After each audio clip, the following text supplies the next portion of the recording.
Hello Ibrahim, আসসালামু আলাইকুম। আজকে আমি রান্না করব শিম আলু।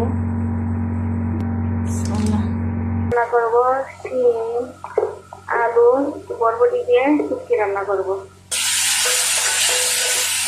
মশলা দিচ্ছি মরিচ, হলুদ, মিক্সড মশলা আর রসুন ছেঁচা।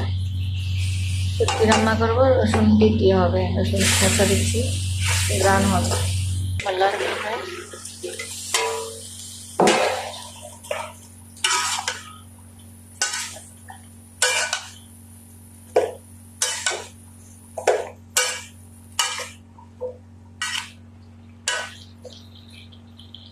কষিয়ে নিলাম, শুটকি আর কাঁচামরিচ দিলাম,